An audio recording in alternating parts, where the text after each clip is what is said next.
time for this next game. So we have a bit of an awkward hand that can turn 4 Madness Combust, which I think is fine enough, so I'm gonna keep it.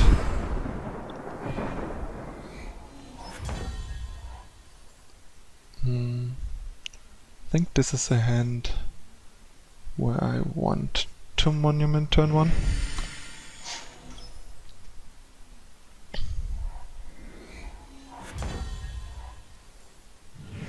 Alright. I mean, we at least safely can turn 4 Madness Combust now, although it seems like we are facing talent control, which makes that plan worth. I think just gonna not do anything actually. I mean, I could combust here and get like a 2/2 flyer that he's probably gonna kill, but I can, like you see here, wait till he plays another unit, and this deck plays a fair share of units actually. So now we get like full value.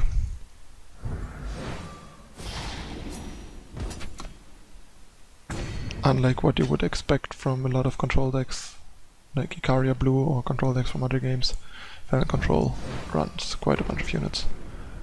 They have the Bloodcasters, often the Stewards, then their Witches and their Harbingers, so they often have up to 16 units or something, depending on the list.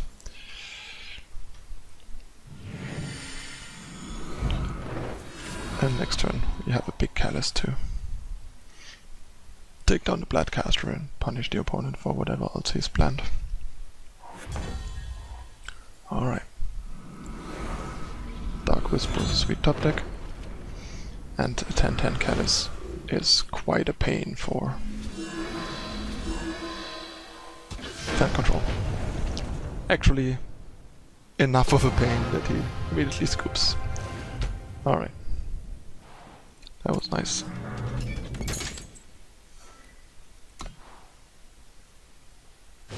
Next opponent.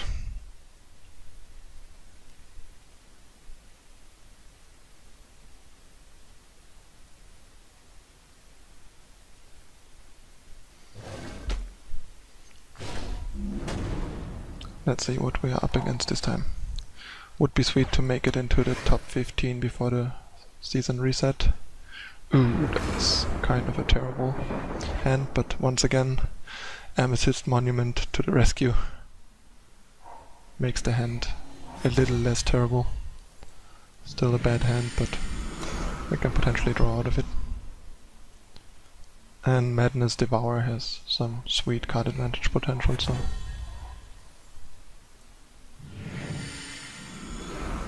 Let's see if this is another Stonescar or Icaria Blue. I prefer Icaria Blue, it's a much easier matchup, I think.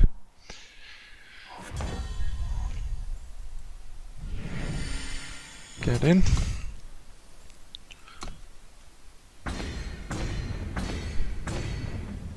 Plan is to basically either use this in response to a removal or in conjunction with Madness, depending what your opponent does. But yeah, our opponent is screwed, so we don't even know what he's playing right now.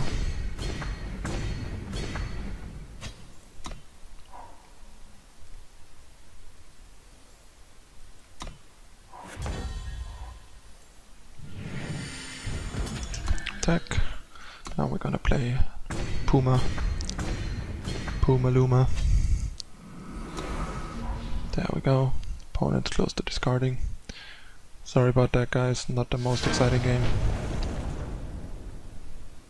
But yeah, I guess that happens when you put too little power in your deck, like I explained in my first video. And chances are a lot of these Stonescar decks running around, especially since there's no like major list with proper power numbers, are likely on the short end of the power they need, and that makes it much more likely that you mulligan into those 2 land hands and just don't find the extra power you need off the top of your deck to actually cast your stuff. I mean, even Rakano doesn't like to be stuck on the 2 power from the opening hand, so.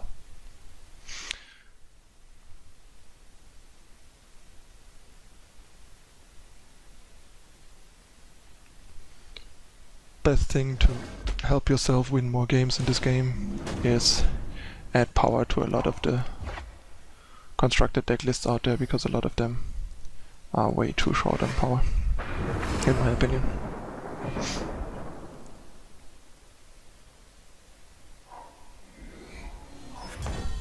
Especially the aggro decks like Rakano. Let's see. Fan control again? That would be kind of sweet. I have a really nice hand here. No, Stonescar again. What's up with all these Stonescar decks all of a sudden? That's weird.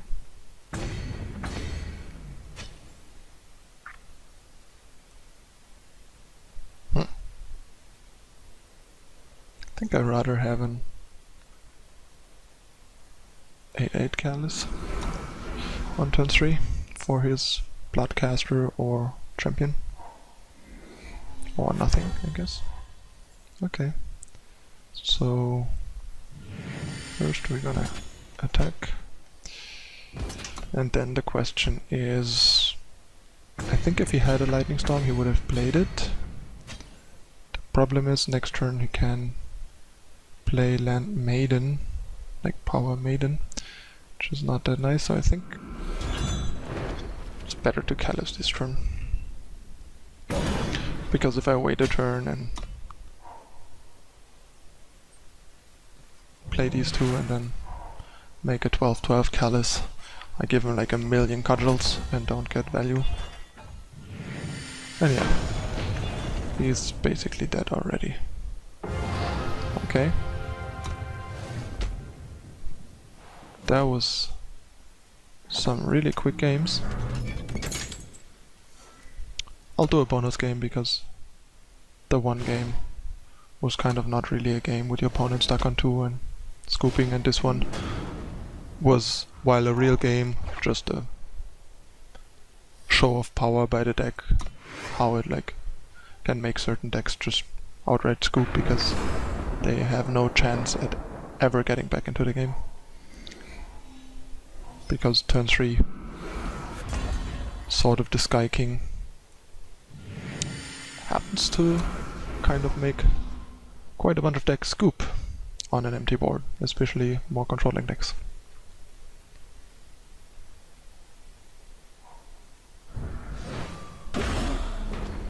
That's fine.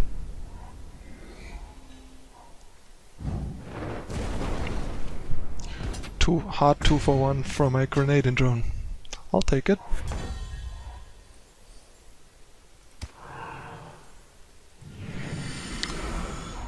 Dark Wisp to clean up. Come on, another removal, please. And then I'll just torch it.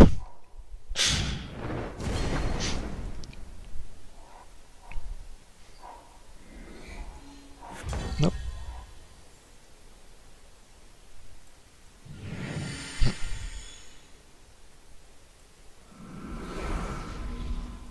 Alright then.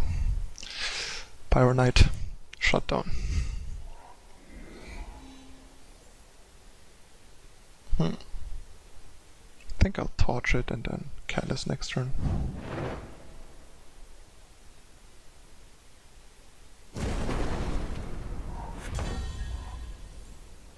Kinda really want to draw the card, and getting the 2/2 flyer out also doesn't hurt. And it makes our torrent a lot better.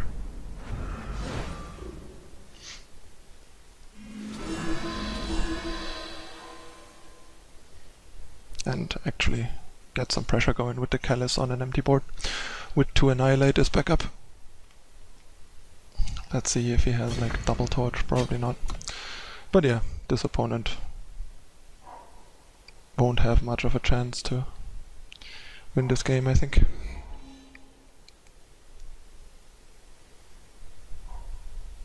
That's okay.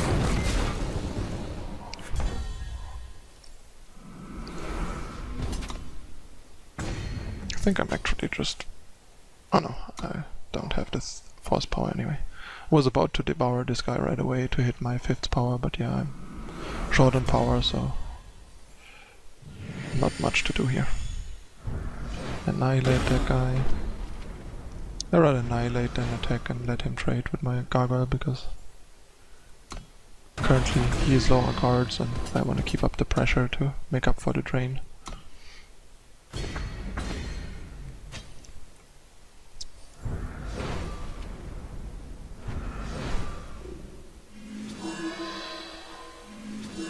That's some good stuff. And yeah, now we can basically not realistically lose this game anymore.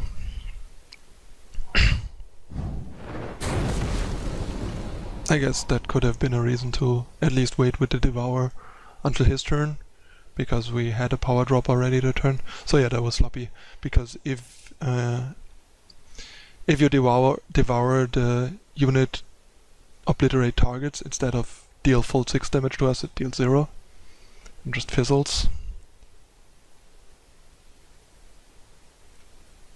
So yeah,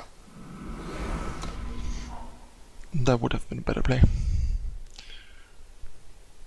I think if I didn't have a power drop, it's fine to do it main phase to get the power drop, but if I already played a power that turn,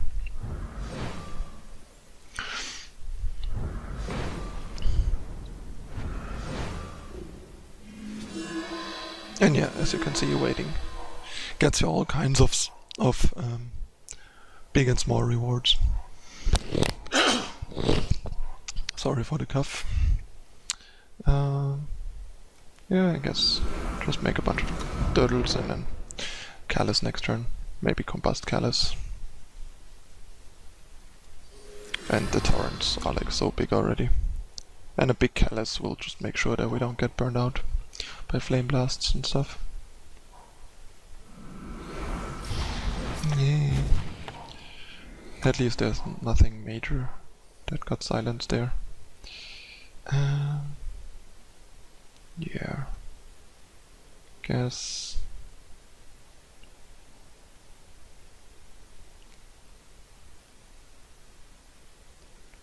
Annihilate is reasonable. Just hold out on the Callus, because Combust can kill stuff like a Champion of Glory, which can actually trample over for like 4 damage.